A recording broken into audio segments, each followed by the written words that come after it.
Bam! Bam! I vani smo. Pozdrav ekipa, dobrodošli u 36. epizodu podcasta Nebitno o bitnom. Danas je sa nama Dario Marčac, kralj TikToka u Hrvata. A čime se bavi, što radi i zašto smo ga tako prozvali, saznajte u nastavku. Dario, dobrodošao na podcast Nebitno o bitnom. Hvala puno. Još bolje nas našao. Još bolje nas našao. Koja najava, čovječ. Da. Kralj Znači, TikToka u Hrvata. 36. ali tako? 36. jubilarna. Jubilarna. Da, jubilarna. Čestitke. Po VV-u smo ga najavili. Da. Tak treba. Sad si kroz maglu još to došlo, to bi bilo idealno. To je moramo doći do 50. jer postoji statistika, podcasti koji ne dođu do 50. epizode izumru. Tako da, onda vjerojatno ima od 50, pa onda koje dođe do 100, do koje razine se gura. Tako da sad moramo štancati. Ništa, kako si? Dobro. Ja sam fantastično, super, sve ste mi omogućili. Tu ste mi dali rasvjetu, za sjest, mikrofon, vode. Ne mogu biti loše. No nismo neki gablic. Nismo gablic neki, ali poslije se sve. Još rano. Nego, ono kaj nas zanima je, prozvali smo te krajem TikToka u Hrvata. Zašto je to tako? Kako si krenuo uopće? Koji je tvoj put do te titule? Pa, lijepo, dobio sam mail, dođite u Varaždin. Da. Ja došao i prozvali me kralj TikToka. Pa ne stvarno kad jesi, mislim, ti si na samom vrhuncu. Mi smo napravili neku najavu, kao recite nam ko si, što si, ali više manje toliko ljudi te prati da i sami znaju, čim smo rekli ime Dario Marčac, već su bili. Pratim ga, to je on. Pa ne znam sad, kralj, ne kralj ovo ona, ali mogu samo reći da ja sam nekako, što je bio i moj cilj, TikTok pretoči u posao. Znači, zapravo ja od tog živim, tu okupljam zajednicu, što se tiče i publike koja mene prati, ali zajednicu kreatora s kojima zajedno radim, s kojima zajedno vodim profile kompanijama, radim jednokratne kampanje, tako da nekako, možda ja bih reći da sam najviše po tom TikToku poznat, što zapravo, pretočio sam ga na neki način u biznis, što ćemo saznati uskoro kako. Da. To je teaser. Ali to je stvar kod TikToka. Neki ljudi jednostavno TikTok gledaju čisto kao zabavu, čisto da si neki slobodnu minutu potpune u danu i onda šaltaju po TikToku malo da se nasmiju. Tipa ja sam volio to raditi, ali znaš da ima ljudi koji su TikTok pokušali napraviti ga u neki biznis, na neki način ga automatizirati da radi u njihovu svrhu i ti si jedan od rijetkih koji su stvarno to digli na jednu određenu razinu. Pa mislim da je tako sa svime, nije samo s TikTokom, na što stavljaš fokus, na čemu želiš napraviti rezultate, tako će se nešto i dogoditi. Vjerujem mi da ste vi započeli podcast s nekim ciljem i da želite ostvariti neke rezultate i čim imate neki cilj, idete prema tome i u jednom trenutku, u bliskoj ili u daljnjoj budućnosti ćete to ostvariti. Tako sam i ja imao neke ciljeve sa TikTokom, puno sam radio, trudio se, pokušao shvatiti i skužiti kako da napravim neku priču oko toga i evo, nakon brojnih neuspjeha sam postigao neki rezultat. Tako da zapravo jako je jednostavno. Da. A kad je uopće krenulo to s TikTokom? Kak si uopće ušao u to Koliko smo istražili, ti si strojarstvo je bilo. Strojarstvo je u tom periodu. Ja sam završio 2 srednje, završio sam glazbenu školu, svirao sam klavir i završio sam strojarstvo u srednjoj školi. Paralelno. Tako je, paralelno. I onda sam trebao, nakon što sam završio 4. srednji u obje škole, trebao sam odlučiti di dalje. Faks ili posao. Faks ili posao i odluka je pala na faks, jer zapravo htio sam se maknuti iz okoline i od svega. Iskužio sam da je neko najbolja strategija faks, gdje mi, mogu s jedne strane opet raditi kao student, s druge strane mislim da su mi na kraju se ispostavili da je točno troškovi puno manji. Kad si student možeš si priuštiti možda neki dom, studentsku hranu, možeš lakše doći do posla. I to mi je super bio situacija da se maknem iz trenutnog društva i svega, da doživim neko malo stvari na drugačiji način i na kraju je ipak glazba ostala kao hobi i upisam dalje strojarstvo, što je bilo neko najlogičnije jer sam imao već dobre temelje nakon. Međutim, meni je bilo jasno da se ja neću baviti strojarstvom, to me uopće nije interesiralo, to mi je dapače bilo dosta naporno, jak sam ja polagao te ispite i rješavao, ali ja se nisam uopće vidio u tome, ali stvar je tome što ja nisam znao u čemu da se ja vidim. Tako da, što je čisti problem.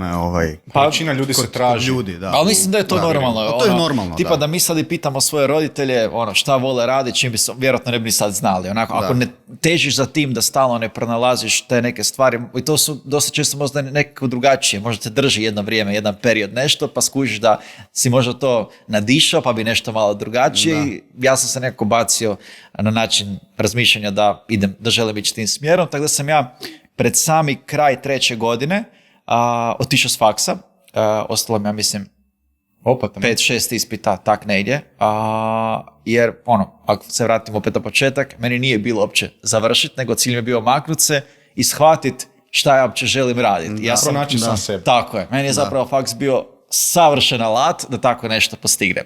Iskužio sam da je meni fora prodaja.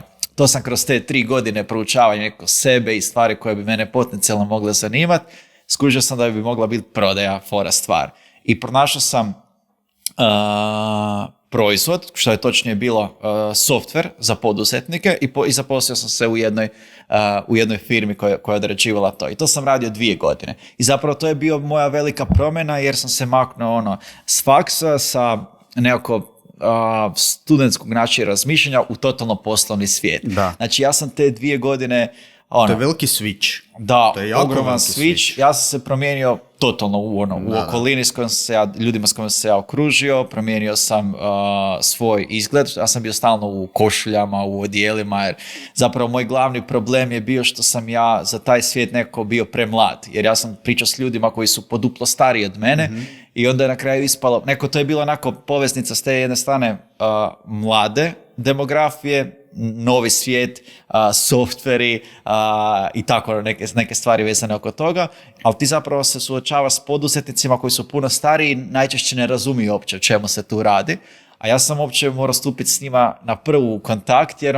čim me vide, šta će on meni objašnjavati, ja sam mogu biti tata, a on će meni ići pričati na nekom proizvodu. Da. Međutim, te 2 godine sam ja naučio jako puno toga i promijenilo me totalno što se tiče osobnog razvoja, što se tiče načina komunikacije. Baš sam htio spomenuti, to je možda i najbitnije u prodaju, komunikacija. Da. To najbitnije. Znat s ljudima.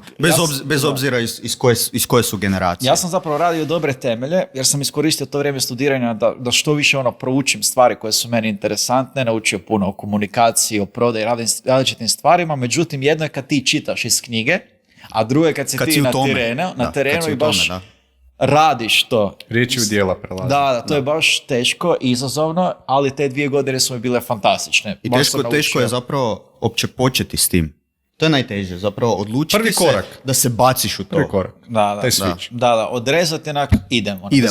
Bez obzira na sve. Da. I ono što je zanimljivo je u drugoj godini rada, ja sam postao jedan od najpartnera u Europi te firme, sa najboljim, najkvalitetnijim rezultatima. Jer ja sam bio toliko sretan što sam ja pronašao nešto što mene interesira, da sam ja zapravo radio po cijeli dane svaki dan. Bez obzira da je bio ponedjeljak, srijeda, nedjelja, praznik, ja sam stalno nešto radio i to se akumuliralo i morali su se stvoriti neki rezultati. Sad, u međuvremenu ja sam bio nešto na društvenim mrežama, ali to meni nije bilo ništa sad spektakularno interesantno. Znači nisam ni znao što znači influencer, nisam imao pojma, nisam znao da ljudi žive od toga. To je jednostavno društvene mreže, meni nisu bile interes i nisam uopće tu znao ništa spektakularno o tome. Ja sam za TikTok prvi put saznao prije 3 godine otprilike, na način da... Korona, taman prije korone. Saznao sam preko osoba koje sam ja pratio na Instagramu. To su najčešće bili moji frendovi iz srednje škole, s faksa, neka ekipa, ljudi s posla. Svako toliko je neko objavio neki TikTok video na svoj story. Bilo da je neki edukativan, bilo da je zabavan, bilo da je neki motivacijski, inspirirajući sadržaj, šta god. I ja sam u početku to ignorirao, meni je to bilo sve bez veze, jer to nije bio moj interes, ja sam se bavio nekim drugim stvarima. To je baš fascinantno. Da, uopće mi nije bilo. I prošlo je neko vrijeme I ja sam rekao onak, ok, očito tu se nešto odigrava, ja želim samo saznat šta je trenutno u svijetu trend, šta je popularno, pa da vidim uopće o čemu se tu radi. Preuzeo sam TikTok i na prvu mi je bio jako bez veze. Da. Znači, scrolla sam, to je bilo još vrijeme kada su većinom tamo bili klinci, plesovi. Bio je onak neozbiljniji sadržaj, bilo je više sadržaj namijenjen mlađoj populaciji. Da. I meni ni na prvu, ni na drugu, ni na treću, to sve mi je bilo bez veze. Nije ti uopće sjelo. Nisi biznis vidio uopće u tome, u tom trenutku nisi vidio da se iz toga Ma ne, neki interes ne, ništa. veći Ja može sam ti, napraviti. ja ti nisam, u tom trenutku sam imao Facebook i Instagram, Facebook nisam zapravo ni previše koristio, bio sam manje više na Instagramu, scrollao i gledao one stvari. Klasika. Da, i to ti bilo to, meni nije bilo ništa ono kaj ovaj TikTok, ti da, klinci, ma ne, to da. meni, ja sam to skoro otpisao onako u potpunosti. Da. Međutim, switch se dogodio kad sam ja nastavio dalje scrollat i shvatio da zapravo tu kad se pojavi neki video koji je meni fora. Konkretno, bili su neki savjeti o osobnom razvoju i naletio sam u jednom trenutku na neke savjete o prodaji, što je automatski bilo moje područje interesa i zanimanja i mene je to malo privuklo. I ja idem napraviti foru da idem snimiti neki TikTok video. Znači, do tad niti sam znao snimat, niti sam znao neki kadar opaliti, niti sam znao šta uopće prenijeti na tu platformu. Znao sam da neću sad plesat, da neću tu skakutat, svima tamo idem nešto objaviti bez veze. I ja snimim video sa mačkom. Znači, imao sam tada mačku i sound je išao kao yes, no. I svaki put kad bi bilo nešto kada sound kaže yes, ja stavim neku činjenicu o meni koja je točna. Tipa, završio sam glazbenu školu. Yes. Onda bilo sljedeće, ne znam, imaš sestru. No. I tak stavljam yes, no. I objavio sam video i on je u roku od skoro 2 dana skupio oko 10,000 pregleda. Wow. Prvi video. Prvi video. Ja sam tek kasnije skužio zašto je to tako, jer je zapravo bio popularan sound, bio je kratak video i pojavila se životinja, točnije mačka koja je na društvenim mrežama zapravo najpopularnije biće. Ljudi većinski obožavaju mačke gledati. Ja obožavam Twitter i scrollam po Twitteru samo male mačići, da se raznježiš doslovno. To je u stvari bilo odmah neki ostati recept za uspješnost samog videa. Tako je, ali ja nisam znao. Ja igram slučaja se pogodilo. I bilo bi sad zanimljivo kad razmišljam sad nakon nekog vremena imaš iskustvo i znanje. Da nije prošao tako taj prvi video, da nije prošao ni drugi video, da li bi se ja uopće odlučio na TikTok. Međutim, mene ovo povuklo. 200,000 pregleda, ja toliko u životu, ukupno sa svim ljudima kojima sam pričao, šta god sam objavio, sve kumulativno, puta 10 nije ni dalje tu količinu pregleda.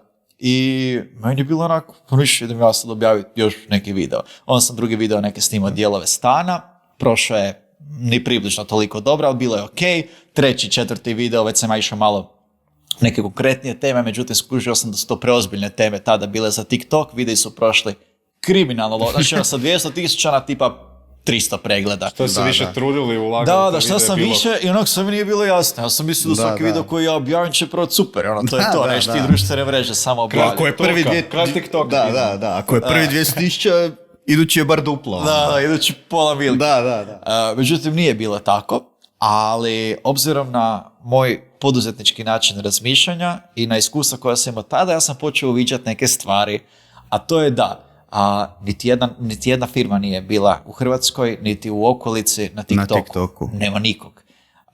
Bilo je relativno malo kreatora koji su radili sadržaj na našem jeziku. Oni koji su radili su nekako po mojim standardima bili svi manje više slični. Nisu se onako izdvajali jedni od drugih. I meni sine lampica, čeče, to znači da je potencijalno prazno tržište. Da. Ako bi ja skužio sad šta tu prolazi, šta će zainteresirati tadašnju publiku, kako ja mogu možda neko to pretočiti u posao, to je to. Jer ja sam se ovdje u firmi koja sam radio, to su bile borbe, imaš ponude sa svih mogućih strana, ljudi biraju, hoćeš ovaj software, hoćeš ovaj, ti imaš ogromnu konkurenciju, hoćete uopće neko saslušati je upitnik. Kad ja pošaljem mail ili poruku za sastanak, uopće se nadaš da će ti neko odgovoriti. A sa druge strane, ja objavim i ljudi dolaze u ogromnim količinama. Dođi na podcast. Da, dođi na podcast. I ja odlučim, idemo napraviti tu testnu fazu od mjesec dana. Ja ću svaki dan objaviti po jedan video, na kraju sam u mjesec dana objavio, mislim, 28 ili 27 videa. I u tih mjesec dana mene zapratilo 700 ljudi. Što je meni bilo wow, jer to je ogromna brojka za mene. 700 ljudi koji me prate, baš wow. Ja sam bio baš uzbuđen zbog toga, jer vratimo se opet na početak, ja nisam bio aktivan na društvenim mrežama toliko i nisu mi bile neki fokus i interesi. I sad mene prati 700 ljudi.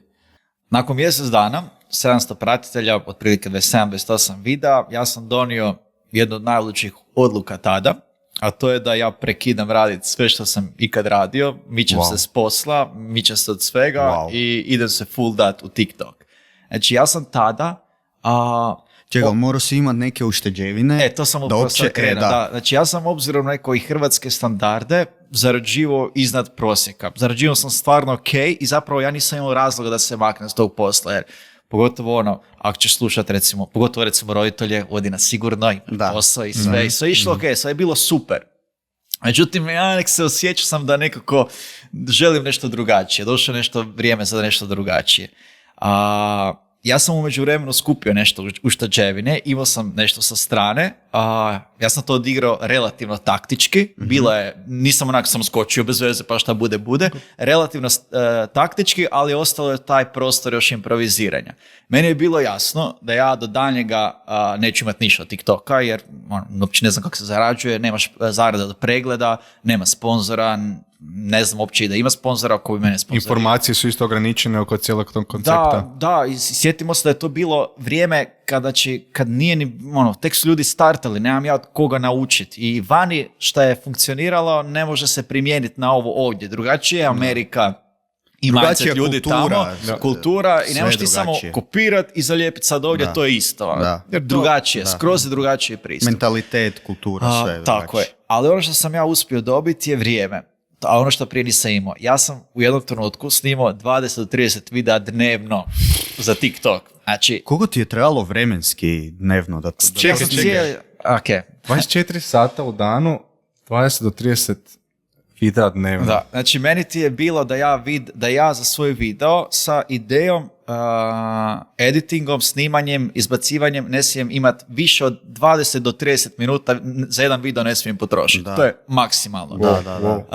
I ja sam zapravo scrollao po TikToku i šta god je bilo popularno, šta god je bilo zanimljivo, ja sam to snimio i objavio. Neki put sam znao objaviti videe koje mi je trebalo 3-4 minute, 5 da smislim, snimim, izbacim. Ono što mi je zapravo puno što mi je to značilo je ja sam tu stjecao iskustvo. Ja nisam odakle naučiti, saznat, a bilo mi je jasno ako mislim napraviti nešto da trebam zapravo sve znati, sve mi treba biti jasno. Da. I bio sam svjestan da ću jedino shvatiti tako puno produciram i radim sadržaj, o svemu živom. I tu ću ja skužiti šta ide, šta ne prolazi, kad se treba objavljivati, u koliko sati, koje hashtagove treba koristiti, kako se odgovara na komentare, u koje sekundi trebam prebaciti jedan kadar na drugi, kako je uopće ekipa na TikToku funkcionira što se tiče pregledavanja videa, jel ko na YouTube-u upale video pa čekaju da završe, pa onda opet nije mi to bilo jasno. I to sam zapravo ja počeo otkrivati neke stvari i počeo sam jako brzo rast. Znači, obzirom na tu količinu sadržaja, na dnevnom nivou, da ne pričam na mjesečnom nivou, dolazilo je do ogromne pažnje koja je usmjerena bila na moj profil. Prvi mjesec ja sam imao oko 700 pratitelja, drugi mjesec sam imao 30,000 pratitelja. Wow, i to je bio skok. To je eksponencijalno rast. I to je bio kraj 11. mjeseca u godini. I ja sam rekao da do 1.1. Znači do nove godine želim imati 100,000 pratitelja na TikToku. Znači ja sam zadao cilj, jasno mi je bilo da ću izginuti u tom periodu, a me zapravo ne interesira. Želim ostvariti taj cilj. Snimao sam, ne znam više ni sam koliko, to je u jednom trenutku išlo i preko 30 videa. Ja sam objavio baš na LinkedIn fotku koju sam se spremio na mobitel, koji je bio moj plan. Ustajanje u 5 ujutro, higijena, razbuđivanje, da kad bi ljudi koji se bude tipa standardno ili za posao ili klinci za školu, da ja odmah snimim prije što se oni probude, da oni kad otvore TikTok, otvore aplikaciju, da prvo ja iskočim njima. To su bile te neke kratke, malo strategice. Onda sam skušao da postoji period po analitici da kada ljudi nisu toliko na TikToku, to je ne znam tada bilo oko 9 ili 10 sati jer su najčešće došli neki na posao pa su radili pa nisu bili na aplikaciji, ili nekima je počela škola pa su imali nastavu u tom trenutku. Ja sam u tom trenutku zapravo snimao videa i spremao ih u draftove da mogu objaviti. Onda kad je došao veliki odmor u školi, to je bio period gdje sam ja razbacio 3 videa u 5 minuta. I tak sam tražio neke strategije koje su bile. Onda sam skušio da je to ogromna količina sadržaja, ali dalje nije dovoljna da dođem do 100,000 pratitelja. Ne. Ja sam rastao i to je bilo u jednom trenutku rastao tipa ti svaki put kad osvježiš imaš 100 pratitelja, bamba. U jednom trenutku sam rastao, ne znam, po 7, 8, 9 tisuća dnevno pratitelja. Pa to je što ogromna broj, mislim, to je ogromna brojka. Da, ogromna brojka. Da. I to je bio trenutak kada su se zapravo u cijeloj regiji, bilo tu već kreatora nekoliko, ali su neko manje više bile oči uprte u moj profil, jer nije bilo ljudima jasno kako sad ove liko, dakle, tako brzo raste. Sigurno kupuje pratitelje. Je bilo takvih silno nekih Pa ne znam, zapravo, za mene to... Inače, kreatori sebi neki znaju prebacivati za tu kupnju pratitelja ali mislim da je na mom profilu bilo jasno da ovaj frajer producira tonu sadržaja. I zapravo ja sam skužio na kraju da su publika bili većinski klinci i da ja sadržaj sam skroz prilagodio njima. Tu su bili skečevi, tu su bile neke zagonetke, tu su bili neka pitanja. Uglavnom neko... Skakanje u fontanu. To je bio jedan od challenge je bio skakanje iz aviona, pa sam dokumentirao proces kako idem tamo, kako se dogovaram s ovim čovjekom koji me podučava. Na kraju nisam ja sam skočio, to je bio sam, kako se to kaže? Privezan za njega. Da. Ali tu su mi brojke skočile, ali to je bilo već kasnije. To je već bilo na nekih 200. Gdje je kamerica bilo dok si skakalo? Prosti. Na ovom čovjeku, nije bila na meni. Aha, na njemu. Da, nije bila na meni. Jer ti si njemu na leđima zapravo, jel' da? Da, Si mu govoril za kada?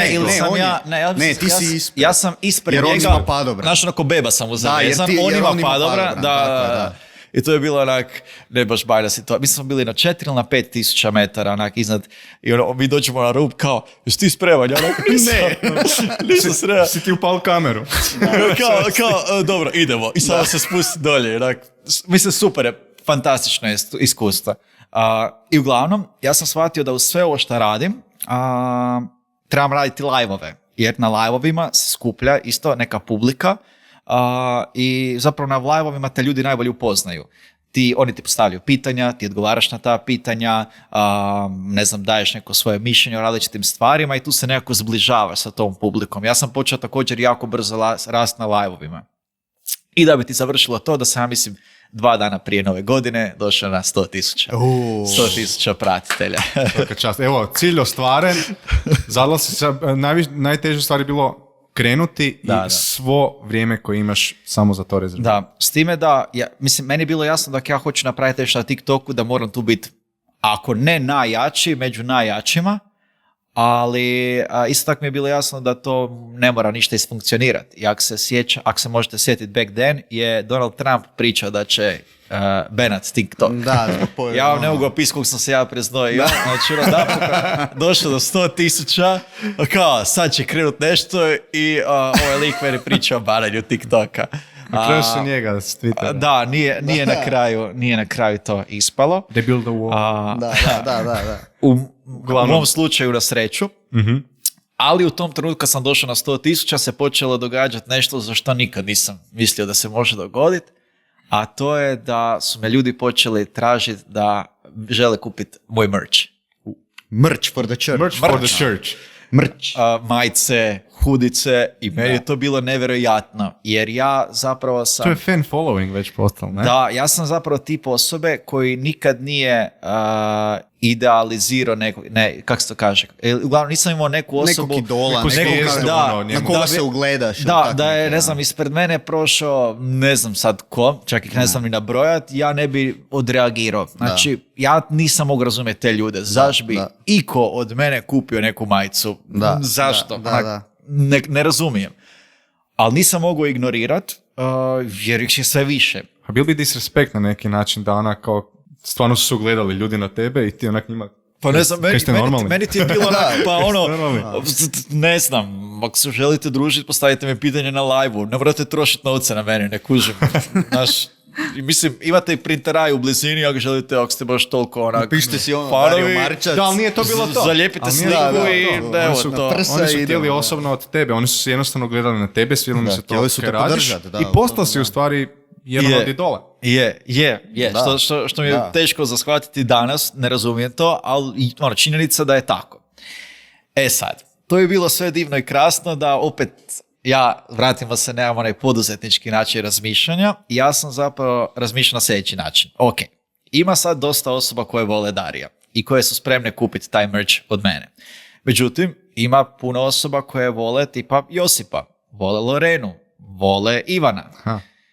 Kak bi bilo kad bi neko okupio zajednicu svih kreatora i svima, znači ja ću se pobrinuti za proizvodnju majice, nabavke majice, za print, za izradu web stranice, za pripremu svega živog, dostave, sve što je Oni će potrebno. samo ovak brati. Znaš. A ti kreatori koji žele mogu promovirati tu majicu i bez obzira što oni nisu smislili logo, što nisu zabavljali se sa Uzeti dio dostavom, kolača. da nisu ništa trebali uložiti u izradu web stranice, ništa nisu trebali napraviti, bez obzira na to svako će imati proviziju od svoje prodaje. Wow. I tu je zapravo došla ideja za osnivanje prve zajednice TikTokera koja se zvala TikTok Balkan. Logički. Nekako Ime je kao došlo. TikTok, Balkan, pa TikTok našava kao. Regija je tu, u samom imenu se zna Tako koja je je. ciljena publika. Tako je. Ja sam okupio tu negdje oko 30-40 različitih kreatora, TikTokera. Mi smo stvorili zajednički profil i počeli smo objavljivati videe na tom zajedničkom profilu. U roku od tjedan dana izgrmilo. Mislim da je taj profil imao oko Izgrmilo. 50,000 pratitelja. Jer zapravo to je po prvi puta da su u našoj regiji na jednom mjestu svi popularni tiktokeri koje ljudi vole pratiti, koje Toko dok klinci su se obožavaju. Avengersi okupili. Tak ste sad i vi i to je bilo TikTok show. Avengers. To je moralo eksplodirati. Je. I stvarno je bilo show. I krenulo je u svim smjerima. Mi smo napravili kasnije i Instagram koji je počeo jako brzo rast. Napravili smo, znači povezali smo sve sa webom, svako je dobio svoj kod, počeo je prodavati i zapravo to je, ja mislim, jedan od trenutka kada je krenula jedna od prvih zarada na TikToku u našoj regiji. Od prodavanja mrča TikTok Balkan. Znači, ko je sad to vremenski period od početka do To ti mrča? negdje od početka kad sam počeo kreirati sadržaj do nekako nakon pola godine. Pola godine. 4 mjeseca, 5 mjeseca. Znači, nakon 4 mjeseca je tu, ja mislim, nastao TikTok Balkan, dok smo mi kad to napravili, smislili, krenuli je pola dosta godine. brzo. To je jako jako brzo. Jako, mislim, ekstremno jako brzo. brzo. Ja sam Sam očekivao sad Ja isto da godina budeš i sad pol, rekao, godina i pol. To ti je bilo, Wow. znači, mi smo počeli već sa 6 mjeseci raditi priču. I ja sam već tu u tom periodu službeno bio najveći TikToker na Balkanu. Znači, postigao sam taj neki svoj cilj gdje sam htio biti numero 1. I zapravo preduhitrio sam sve one koji su počeli kreirati još za vrijeme Musical.ly-a, koji je, znači TikTok je 2018. Musical.ly, godine Isuse prešao iz Bože. Musical.ly-a u TikTok. I postoji dosta TikTokera koji su Musical.ly. back then kreirali sadržaj i onda kad je platforma dobila novi naziv, prebacili su sav sadržaj i sve kreatore, nastavili su tamo. Znači, neko je na Neki kamen temeljac je već bil. Tako je, znači, neko je na TikToku od tih kreatora 2 ili 3 godine prije mene počeo kreirati sadržaj. I ja sam došao u jednom trenutku na ljestvici koja je bila, točno se znalo ko je koliko s čega šta kreirao, broj 1. I zapravo tu sam ja neko ostvario svoj cilj. To je meni, u tom trenutku zapravo ja više nisam imao ni potrebe rasti, jer je meni bilo, to je to, idemo sad se baciti na biznis dio. Meni je to interesantniji dio. I TikTok Balkan je krenuo i bilo je super i to je bilo jedno mjesto gdje sam ja okupio najveće TikTokera, znači točno je bilo kriterij kako možeš ući unutra. Međutim, u jednom trenutku... Koji su bili kriteriji, pardon? Trebao si imat znači, barem 50,000 pratitelja, trebao si imat zajednicu koja ostavlja ti pozitivne i dobronamjerne komentare, takav si sadržaj trebao imati. Znači, mogu se ti ima 100.000 pratitelja, ali ako ti je sadržaj drama i prozivanje drugih, ne možeš biti dio zajednice. Znači, negativa ne prolazi. Ne, ništa. Iako Znači, negativa vuče dosta tako je, pratitelja. da, negativa vuče pratitelje, vuče pažnju, vuče pozornost, ali to nije... Nije vaš cilj, nije tako, smisao. I nakon jako kratkog vremena, mislim da nije prošlo ni mjesec dana, meni su se počeli javljati manji kreatori od 5.000 pratitelja, 10, 15 i na kraju se njih javilo oko 50-ak. I meni je sad bilo kao, čovječe, oni mi nisu za TikTok Balkan. Na koji lijepi način? Ali ona kao, ne želim ih odbiti, vidim prostor, ali moram smisliti kako. I zapravo ja sam napravio u tom trenutku sljedeće, da sam ja ove velike kreatore odvojio na TikTok Balkan Official. I onda sam napravio VIP. još jednu grupicu unutra koju sam nazvao TikTok Balkan Pro. I tu su bili manji kreatori. To ono ko I lige, oni su znaš, zapravo ono. došli s jednim razlogom, tipa uz to što žele zajedno kreirati, jer je kreatorima velikoj većini jako bitno to društvo i da oni zajedno razmjenjuju svoja iskustva, ideje i sadržaje, da zajedno raste. Ali su saznali da ovi kreatori veći zarađuju od TikToka preko mercheva. Znači, i oni, htjeli su i oni barem pokušati to raditi. Da. I oformili smo novi TikTok profil, novi Instagram profil i krenuli smo raditi. Jer je I veliki zapravo- potencijal u njima. Šta? Iako nemaju toliki broj pratitelja, nisu Ja sam na pro osjetio levelu. potencijal koji je na kraju bio toliko ispravan, jer je TikTok Balkan Pro, iako je počeo mjesec dana kasnije raditi sadržaj, razvalili su Official, jer su bili... Neko veći kreatori su više bili već za sebe, svako oni već imaju svoju broj, ovi su bili zajedno i zajedno su sve radili i pokosili su s rezultatima, bili su puno bolji, više su producirali sadržaja, mi smo svaki imali raspored kada ko objavljuje koji dan, ovi su radili i više od toga, jer su oni imali za cilj, sad ćemo mi pokazati koliko smo mi mi numero uno. U inat, da. je.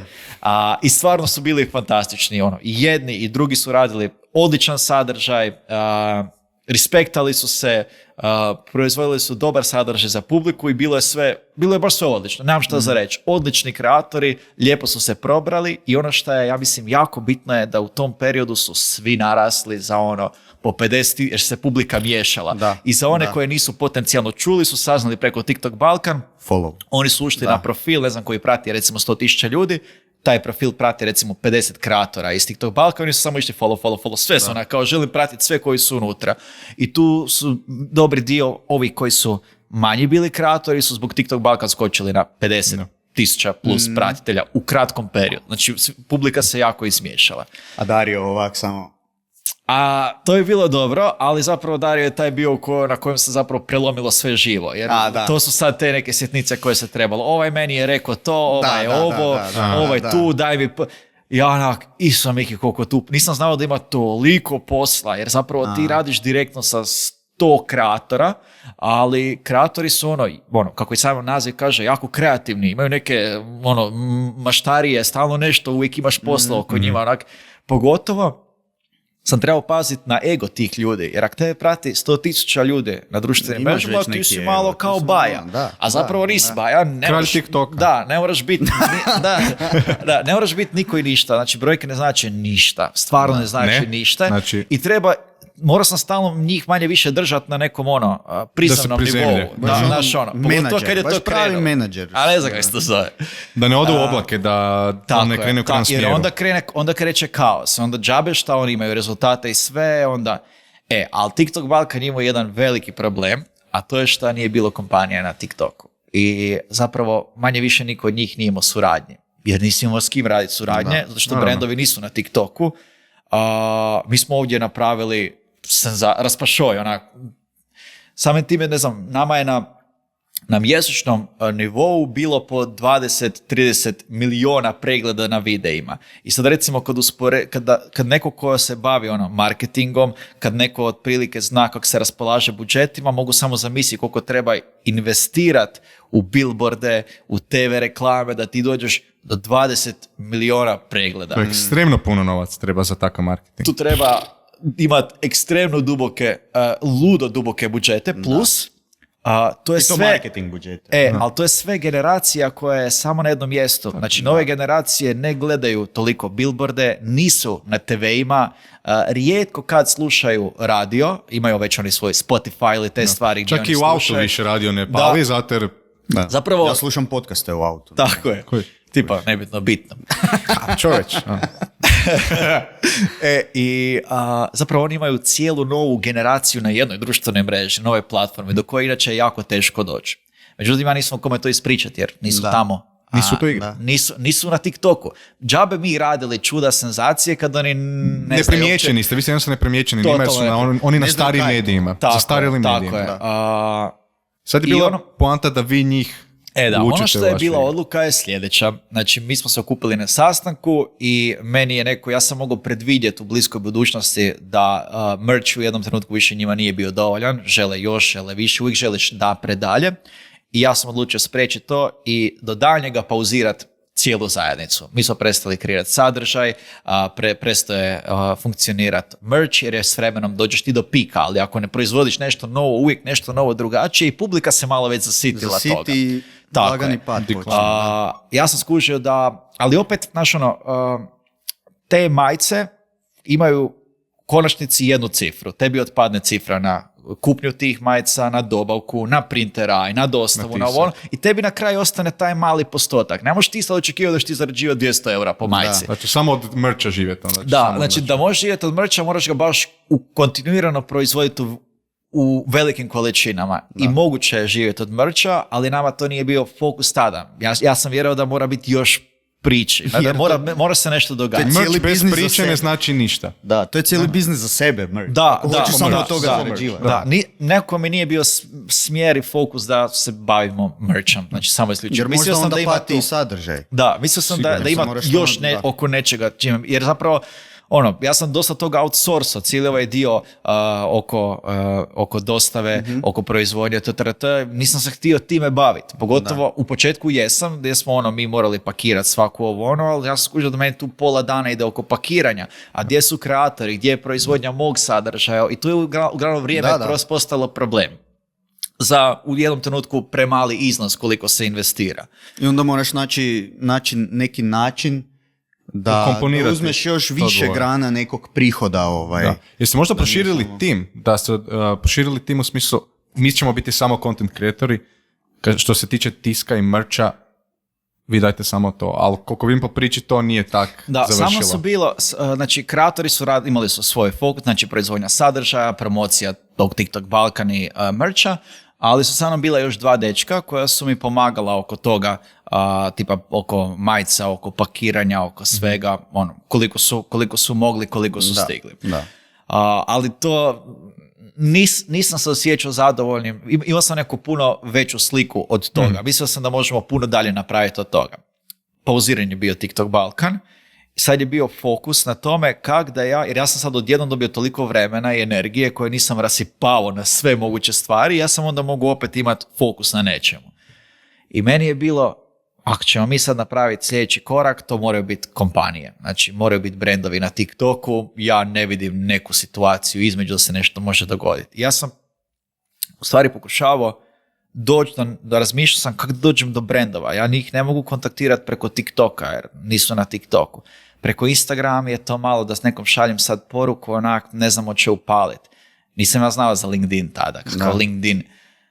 Mailovi, kome da pošaljem mail. Jer ja nisam iz tog svijeta, ne znam ja, to je sad opet nova priča. Sad je onak, imam ja neki tu od prije iskustvo prodaje i sve, ali mora mi biti malo i smisleno, ne mogu sad letiti na sve moguće strane, moram složiti neku strategiju.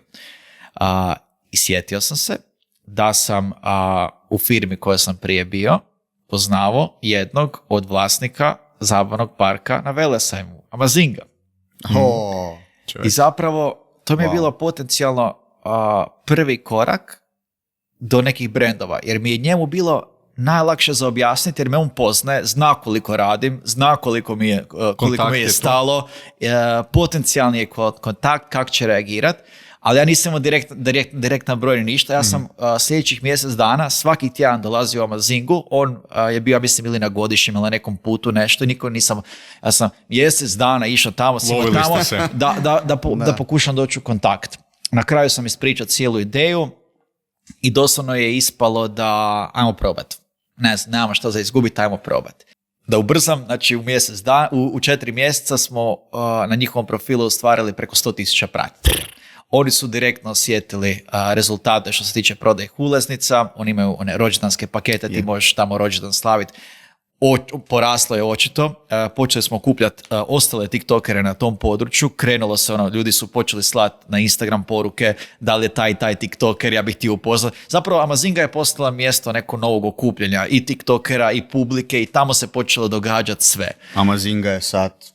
Da. Krenulo je i ja sam uvjeren da je TikTok zbog TikToka napravljen onako jedan lijepi rezultat i taj push koji je krenuo. Dogodila se sljedeća situacija, to je da ja u cijelom tom periodu dok smo sve to radili, sam živio u Karlovcu, jer je Karlovac u usporedbi sa Zagrebom puno su manji troškovi i onaj budžet koji sam imao nešto sa strane, puno sam lakše mogao raspoređivati ga nego u Zagrebu koji je skuplji. I to je onak... Naravno, glavni grad. Da, ja sam gledao kak da ono što više uštedim, što pametnije rasporediš troškove. Tako, ja sam by the way iz Karlovca, da onak lakše bi se puno snaći po Karlovcu. Ja sam skoro svaki dan išao u Amazingu snimati sadržaj i objavljivati ga na profilu od Amazinge, jer smo otvorili zaseban, znači napravio sam strategiju kako će Amazinga napredovati na TikToku i sve moje znanje, iskustvo, sve što sam ja ikad naučio o TikToku sam primijenio tom profilu i razvalilo jer je Amazinga u tom trenutku bila jedna od prvih kompanija, brendova na TikToku u regiji. Pa sad je toliko izvučno ime da svi to znamo. Da, kad kažeš, i ovak inače kad pričam na eventima, na konferencijama, kao znate Amazingu, onak pola ih digne ruku. Ne znaju. Oni koji ne znaju, rekao, pitajte vaše djecu, da li oni znaju. Ja sam putovao Karlovac, Zagreb s BlaBlaCarom, jer mi je to neko bilo pod A, najjeftinije, pod B, poznam neke nove ljude. Ko zna s kim mogu... konekcija. A često su ti vozači BlaBlaCara baš su osebujni tipovi. Priče su opake, da. Ja sam završio u autu sa jednom curkom koja me prepoznala i koja je dobila zadatak voditi TikTok profil od jedne dentalne klinike. Ona je vodila profil 3 mjeseca i oni su stvarili 90 pratitelja na svom profilu, od kojih je njih 50 iz firme. I rekla je, mi kreiramo sadržaj, mi se trudimo, ali nema nikakvih rezultata. Ja rekao, ok, možda mogu doći na sastanak, ne moramo ništa dogovoriti, ali mogu vam dati savjete, ono što je meni funkcioniralo s mojim profilom, što sam uspio napraviti sa Amazingom, pa primijenite nešto. Da, možda će i vama nešto proći. Došao sam na sastanak, prezentirao sam strategiju, prezentirao sam ideju, ali je bila skroz drugačija od strategije od Amazinge. Jer zapravo fokus Amazinge je bilo da je to mjesto tiktokera, okupljaju se lica i na videima su većinski lica od tiktokera. Znači u Dentumu, koja je dentalna klinika, ne mogu se pojavljivati tiktokeri. Šta imaš raditi tamo po klinici? Skroz je druga. Znaš, ti možeš jednom čisti kamenac, možeš jednom, ne znam, izbijeliti zube. Tu treba kreirati kontinuiran sadržaj.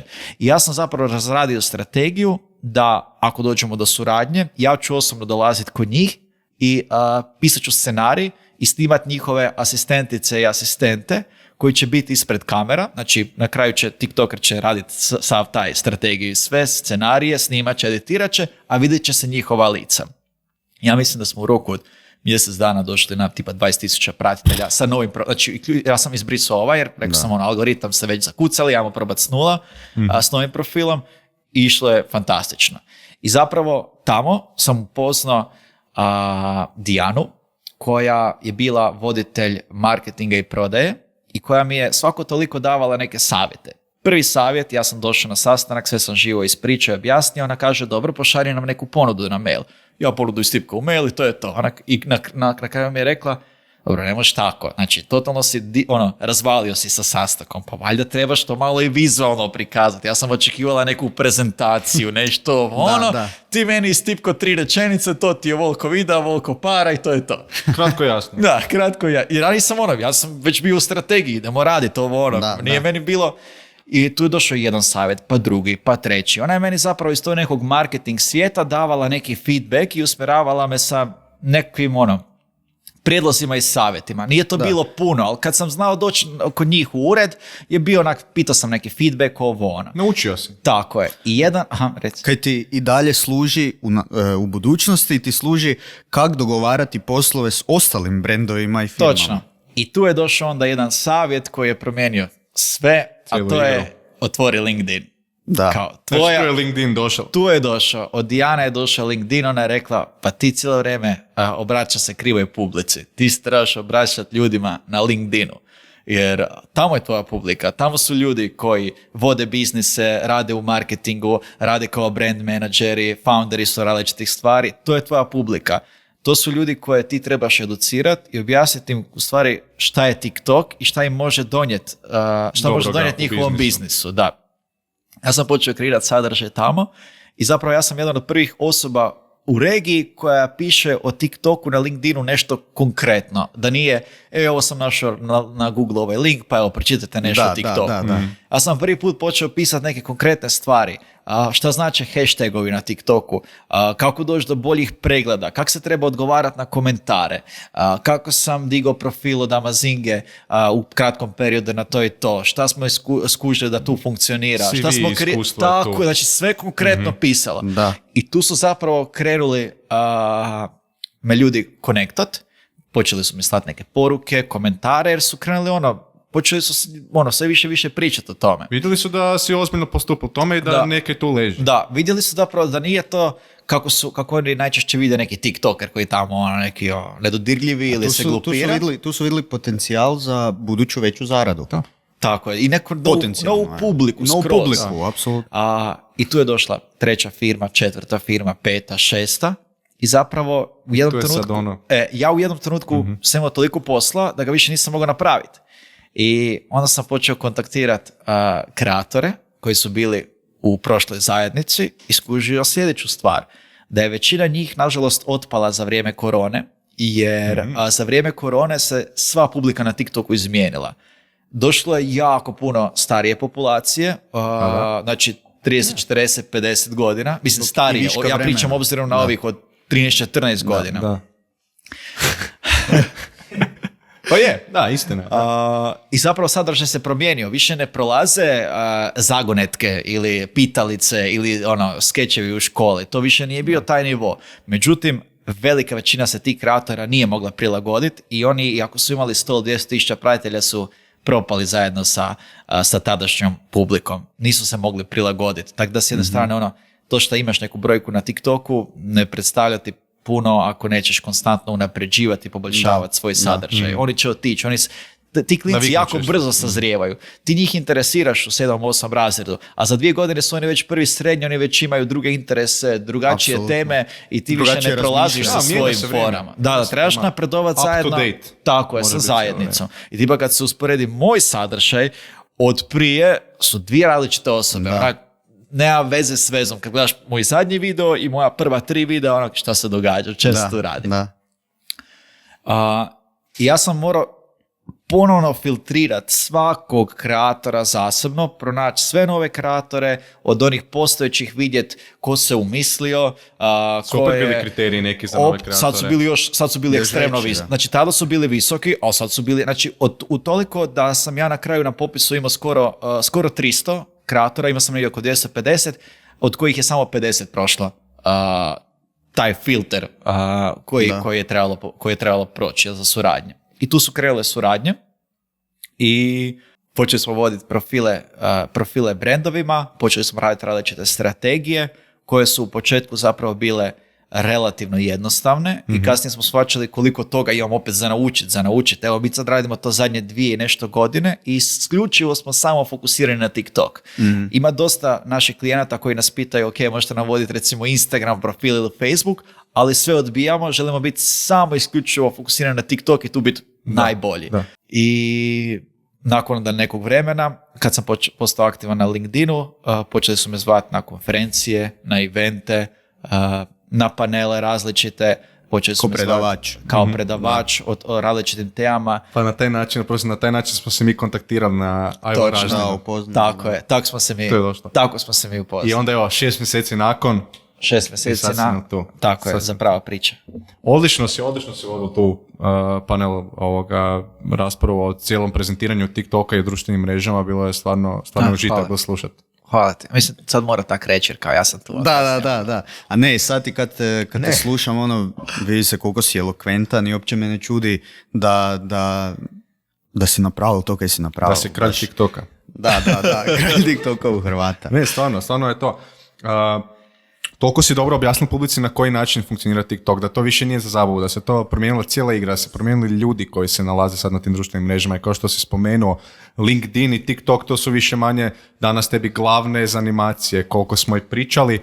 Ta publika koja je bila na TikToku, kao smo rekli studenti, oni isto tako moraju napraviti taj prijelaz u svijet biznisa i LinkedIn je sljedeća kategorija koju oni moraju ući i tu je već odmah neka publika od prije koja te zna, odmah i na Na LinkedInu me prati jako puno studenata različitih, ali onda i nastavim neko dio sadržaja raditi posebno za njih, jer ja s jedne strane imam jako puno TikToku, ali ne želim da me se samo isključivo veže za TikTok, da ja ne znam nijednu drugu stvar, jer zapravo mislim da imam puno toga za ispričat van TikToka, onda nerijetko onak podijelim svoje iskustva vezano kao možda predavač, možda neko može pomoći ta tema, onda pišem kako je meni bilo na faksu, koje sam ja neko možda korake napravio na faksu koji nisu baš toliko uobičajeni ili normalni.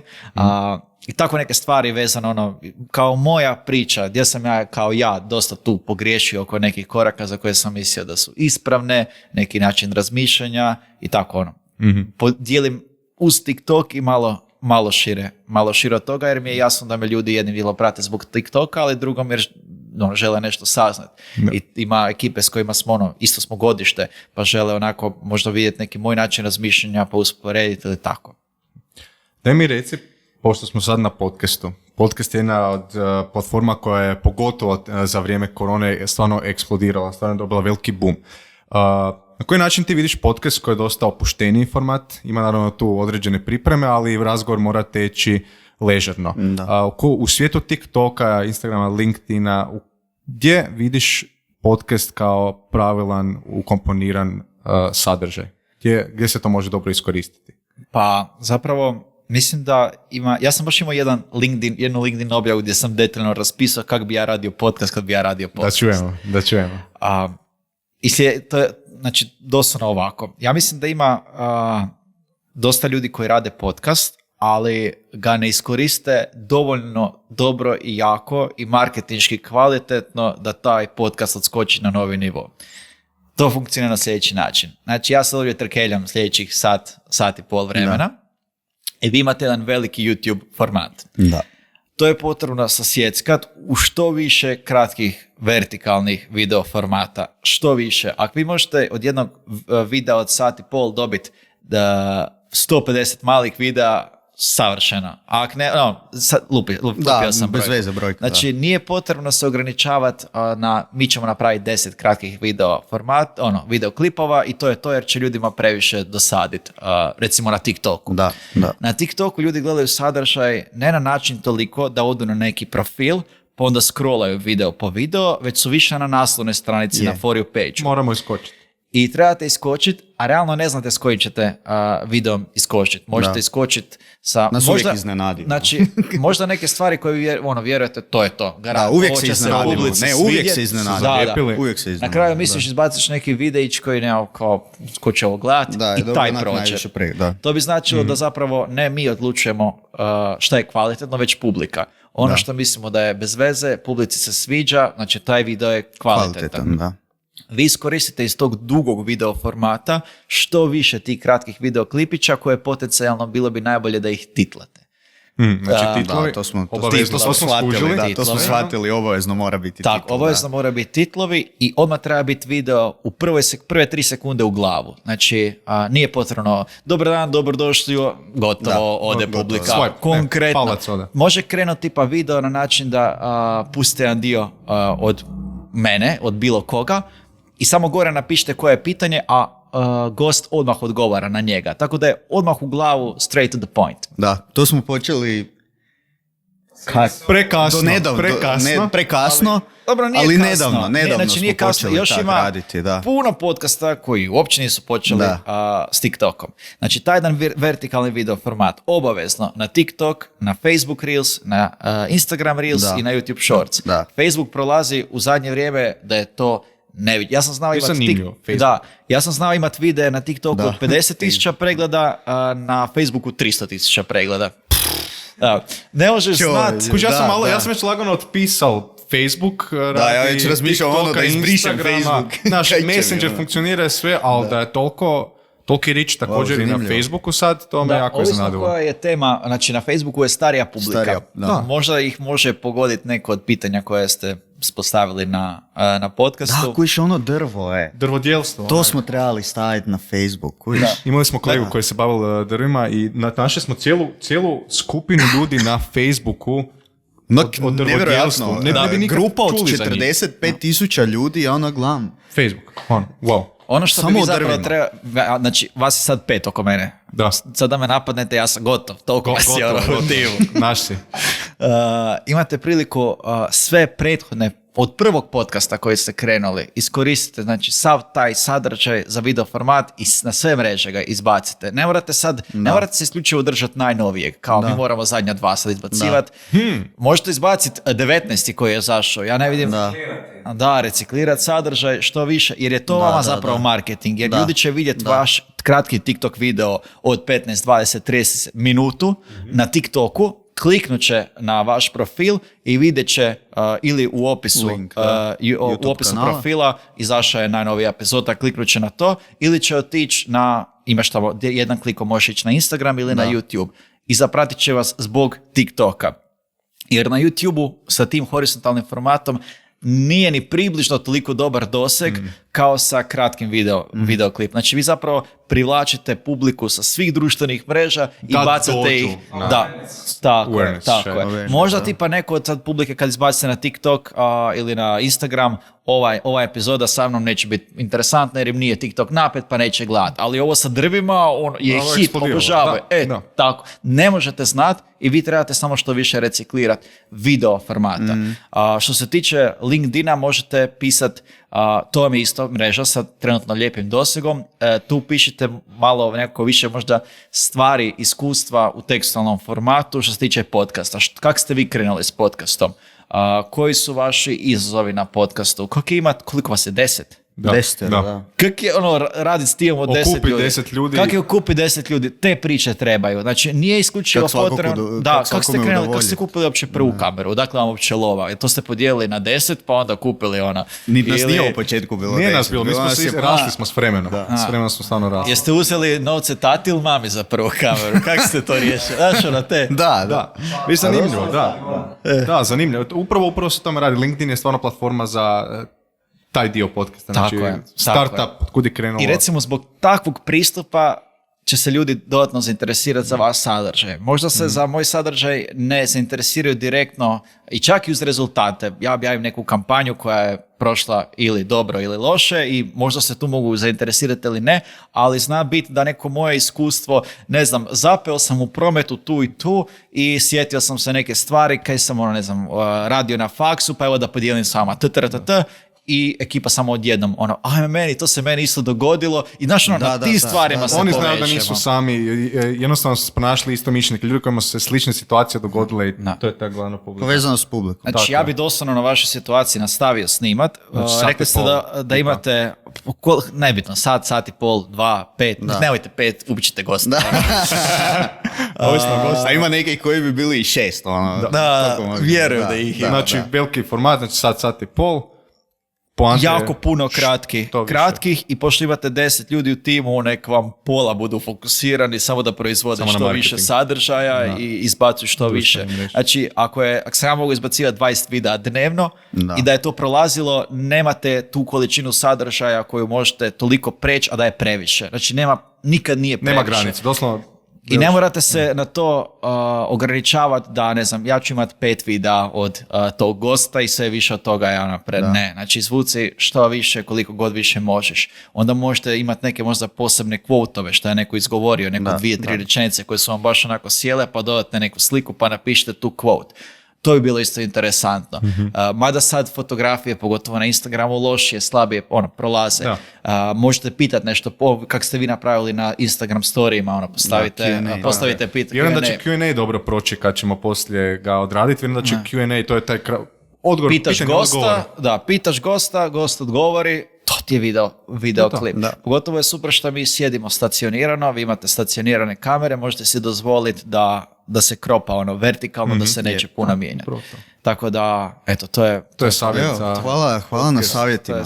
I baš ga razvucite na sedu. Znači treba ga izmusti do kraja. Sve, da, jer ne znaš šta će koga zainteresirati. Privući, da. Zanimljivo. I možda će zbog tog nekog kratkog videića, znači neko pogledat tog cijelog gosta i zapravo vi ćete se njemu svidjeti jer ste vi super fora osobe koje vode kraljevi podcasta. I gledat će podcast, tako je. Ali je isto super možda i prikazati ljudi koji nisu ispred kamera, koji nisu pod reflektorima, kako oni odrađuju svoj posao. Cijelu priču. Da, vidiš, imamo cijelu epizodu gdje pričaju ljudi koji su iza kamere. Da. Imali smo jednu u ranim danima, baš. ali moramo svakako ponoviti. Imali smo jedan stil kao The Office-a dok se pripremamo za epizodu. I onda kako radi, ko se posvadi, pa se onda mire poslije, pa se napravi epizoda. Puno se emocija tu razmijeni, jer kao što si rekao, 10 ljudi odi tu podcast. Kompromisi se rade se stvarno razne stvari, ali na kraju imamo svi jedan cilj i bitno je da se sve to odradi i na kraju tak i bude jer je bitan pravi tim. Evo imam ja neka, ajmo reći, brzopotezna pitanja za tebe. Smatraš li se poduzetnikom ili influencerom? To su dobra pitanja. Kako je proučio? Gle, znači ja prije svega ne mogu bježati od to da imam neku brojku na društvenim mrežama i da imam utjecaj na ljude. Ali ja se više volim ostavljavati kao poduzetnik. Nekako više volim taj dio i kad se vratim na onoj priču iz početka, ja nisam gledao, a možda da ja sam kreiram svoj merch, da krenem u solo priču, nek sam više gledao da kupim zajednicu, kupim ekipu, da mi zajedničkim snagama postignemo rezultate, pa možda čak i rezultate gdje neko od pojedinaca ne bi uopće možda ni dostigao ili taj nivo ili uopće razmišljao ići u tom smjeru, tako da ja sebe više, kažem, ne mogu bježati od toga od utjecaja, ali više se volim nazivati poduzetnikom i neko tak razmišljati. Jasno. Jedno klasično pitanje. Savjeti za nekoga tko također želi od TikToka zarađivati i imati neku karijeru? Nemojte samo isključivo razmišljati o zaradi, jer se to osjeti, pogotovo preko videa. Znači, tvoj glavni cilj bi bio prvi pronaći nešto što je tebi interesantno, znači tema koja je tebi interesantna, šta ti voliš. Da li ti voliš Game of Thrones, pa ćeš sav sadržaj posvetiti tome i na tom ćeš okupiti neku svoju ekipu, pa ćeš zbog toga što si okupio zajednicu od par tisuća ili desetaka tisuća ljudi, zbog toga raditi neki svoj merch, neke svoje figurice Game of Thrones, likova, pa od toga ćeš nakon truda zarađivati, ali rekao prvi korak je taj, pronađi nešto što tebe interesira, što ti zapali srce uopće kad razmišljaš o tome. To može jedan biti tip sadržaja, drugi može biti tip sadržaja da doslovno dokumentiraš neki svoj proces. Jer znaju mi ljudi reći ne znam, ja sam novinar, volim pse, često pišem o nekim različitim temama i ne znam, za vikend trčim. Šta da objavljujem na svom profilu? Odgovor je sve objavljuju. To si sve ti. Znači dokumentiraj neki svoj proces.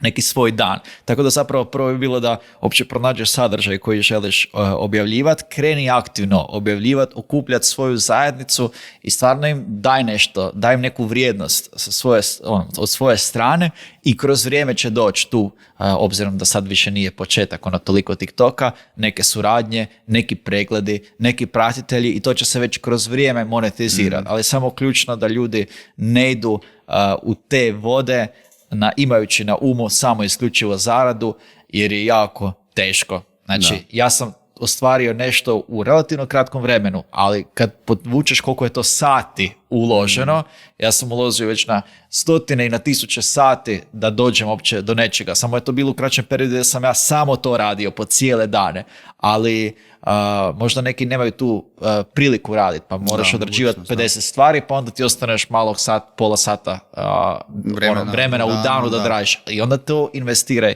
u to. Tako da eto, to je neko možda ovak sad malo opširniji odgovor. Su odličan odgovor. Koji su tvoji neki planovi za budućnost, projekti, vizije? Moji planovi su nastaviti... Kaj možeš nastaviti svaku ovu priču, jer vidim da trenutno dobro prolazi. Pomoć ostalim kreatorima za ostvariti što više suradnji, pomoć što više brendova da oni dođu do nove publike koristeći tu novu platformu TikTok i nekako pružiti zajednici kvalitetan i zanimljiv sadržaj. Jer ja više toliko ne konzumiram sadržaj koliko ga zapravo proizvodim, ali kad se vratim u dane prije nego što sam ja bio išta na društvenim mrežama, sam ja isto jako konzumirao, pogotovo preko YouTube-a, neke različite videiće i volio sam dobiti neke savjete koji su meni pomogli. Tako da, eto, to mi neko 3 ključne stvari na koje se želim do daljnjega zadržati. I sad ćemo vidjeti, možda tu potencijalno iz svega tog se izrodi neki još novi biznis gdje ću skužiti da postoji neki potencijal za nešto što već nekako pretpostavljam za jednu stvar, ali evo, to je možda taj neki smjer, malo još dodatno ovo razraditi, još neku strategiju, povećati broj kreatora koji s nama rade, povećati broj kompanija i potencijalno još otvoriti neki još dodatan biznis. Super, i evo još jedno pitanje koje se zapravo nadovezuje na ovo. Misliš li da ćeš se time baviti cijeli život ili ti je više ovo samo neka trenutna karijera, pa kud te to je trenutna život karijera. odnese, Ne mogu se zakucati, znaš, tipa neću nići daleko, reći ću 5 ili 10 godina. Znaš, uopće prije svega ne znam kako će izgledati tada društvene mreže koja će biti nova. Tako da to je trenutno što mi je interesantno. Ja se vodim s tim da svako od nas se razvija, kroz vrijeme ima drugačije interese, daje sve od sebe u ono što trenutno ti je zanimljivo, a kad ti bude nešto drugo, ništa, ideš na nešto drugo. Da. Isto toliko da je u to. Pa da, nije da se previše, uopće se ne razmišljam previše kako ću sad, koji je sljedeći, nego go with the flow, šta se dogodi. Da. Ok, došli smo do Q&A, naša draga cijenjena publika dolazi do izražaja i oni su postavili neka pitanja koje smo spremili za tebe, pa evo, ako si spreman, ja ću im uslišati želje. Slušaj, prvo pitanje. Pošto si kralj TikToka u Hrvatskoj, tko je onda kraljica? Ne znam. To je težak odgovor. Ne znam kako misle kao kralj. Znači, ja moram naglasiti da ima osoba u regiji koji imaju veći broj pratitelja od mene. Znači, ne, ti si big boss. Znaš ti si napravio cijelu... Don Corleone. Da. Ti si napravio cijelu tu priču... Cijelu mrežu svih njih. Biznis, cijelu mrežu toga, zato kralj. Zapravo niko nije... Ja ne znam je li uopće, ako i proširim, je li u ovom dijelu uopće Europe iko napravio ikav sličan biznis, tako da mislim da ne. Ali kad bi rekao ko je kraljica, rekao bi Dijana, jer je Dijana nakon nekog vremena odlučila dati otkaz u bivšoj firmi i došla u ovu i postala CEO Krua. Tako da nas dvoje radimo cijelu priču. Dijana je kraljica. Znači Dijana je kraljica. To pozdrav Dijani. Ko Vuku s Wall Streeta, kao show me your check and I'll quit my job right now, I'll work for you. Tako je Dijana.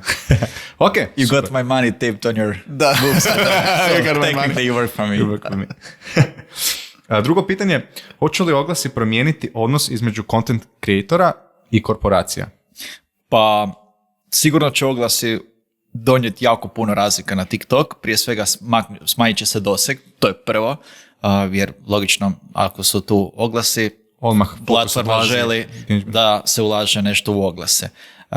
Ono što će biti velika razlika je kod kompanija je to da oni koji nisu na TikToku ja pretpostavljam da će masovno gubiti novac, jer ne znaju kako funkcionira TikTok i kako funkcioniraju oglasi na TikToku, ali oni koji su na TikToku, koji već znaju kako kreirati sadržaj, imat će samo bolje rezultate. Jer kad oni uz pomoć ili kreatora ili samostalno rade sadržaj i kada na neki video koji je dobar napravljen da organski prođe, još zalijepe reklamu, to jest oglas sa nekim konkretnim stvarima ili na nekim konkretnim call to actionom, imat će samo još bolje rezultate. Tako da oglasi će sigurno promijeniti način kako funkcionira platforma, za neke će to biti na bolje, za neke na lošije. Da. Će visi kak reagiraju ljudi na Je. oglas. Hoće li Europska unija zabraniti TikTok? Nemam pojma. Znači, ja vjerujem da je to na nekom višem nivou, na nekom političkom nivou. Ono što znam je da TikTok baš ulaže oko taj dio, oko security-a, imaju jako dobro razrađen taj dio, a što se tiče ovog nadmetanja Mete i tome slično, već je dokazano da Meta prodaje svoje podatke Kinezima. Tako da hoće zabraniti Europska unija, ali ne, ja mislim da to ovisi o tome na kojem nivou će se oni dogovoriti oko nekih stvari koje mi, ja mislim, ni ne znamo. Niti nemamo utjecaja na kraju. Ne. Ma interes. Znači, uopće ne razmišljam o tome. Znači, gledam trenutno situaciju, šta se sve može ostvariti, a dalje kak bude. Okay.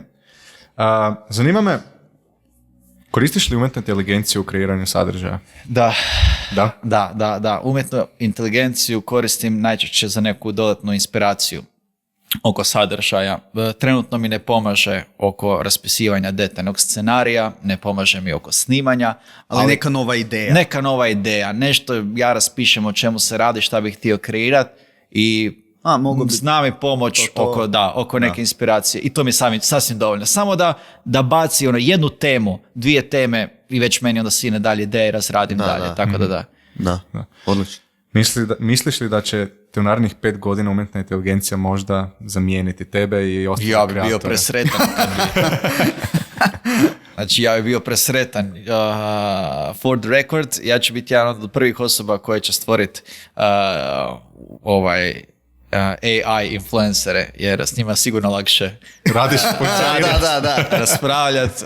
Vjerujem da su jeftini za održavanje, tako da mene nije strah, dapače, ja se veselim i čekam kad će biti to gotovo više. Da podijeliš te posao njima. Da, mislim zapravo jako jednostavno. Možeš kreirati nekoliko različitih influencera iz različitih niša, ti se pobrineš kakav će rezultat stvarati, pobrineš se oko brojki da bude to sve fora i zanimljivo i dolaze potencijalno suradnje, iako je to, ja mislim, u našoj regiji još sve čudno, ali barem je bilo interesantno možda za PR i medijski da se pokrije. Neki brand surađuje sa AI influencerom, to bi bilo sigurno PR-ovski. Da. Tako da ja se veselim tome. Evo, šalje moja sestra pitanje, ona studira stomatologiju, kaže da vidi da si nedavno skinuo aparatić. Kako je bilo to cijelo iskustvo s tim? Skinuo sam aparatić prije 2 tjedna i bilo je oslobađajuće iskustvo. Tako da 2,5 godine nošenja, jedva sam dočekao i eto. Sad sam free man. Samo što moram nositi. Samo smiješkaš. Sve mi je smiješno. Što god da kažeš, meni ti je sve smiješno sad. Podcast. Dođi na podcast. Kakav podcast? Jedino što je sad izazov je trebam nositi onaj retainer. To su mi ljudi znali pisati na objavama da se njima sve vratilo. Zašto se im se vratilo? Zato što ne nosite retainer. Jer kad skineš zube, oni se prirodno vraćaju u onaj početni položaj i doslovno može biti potencijal, vjerujem, još i gore nego što je bilo prije nošenja aparatića. Tako da su mi zaprijetili ekipa da moram nositi retainer stalno, dan, noć. Nemam ga upravo. Ali ne mogu pričati to da. Naravno, ne, sad je okej, sad je u redu. Tako da. Mike Tyson, listen Joe, man. Listen Joe. Ja sam sretan sam zbog toga što je gotovo to, što je ta priča gotova. Odlično, hvala ti puno. Imaš možda kako pitanje, Alen? Nemam nikakvo pitanje. Hoću samo reći da nam je velika čast što si došao ovdje kod nas u Varaždin. Tako je. I da smo te imali ko gosta i da smo naučili puno toga, da si nam dao par savjeta besplatno, koje će nam... Da si drugima. Ko je rekao besplatno, da. Samo faktura. I hvala ti na savjetima.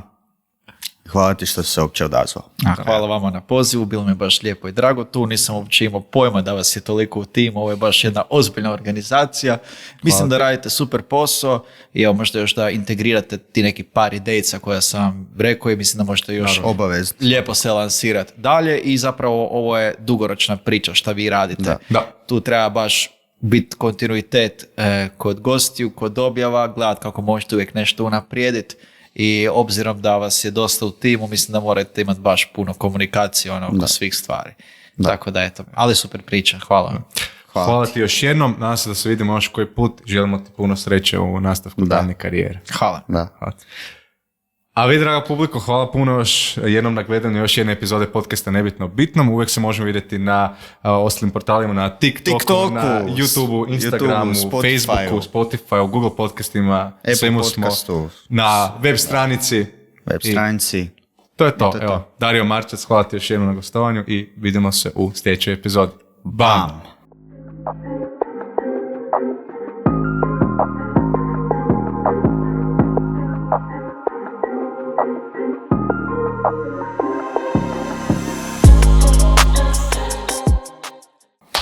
Bam!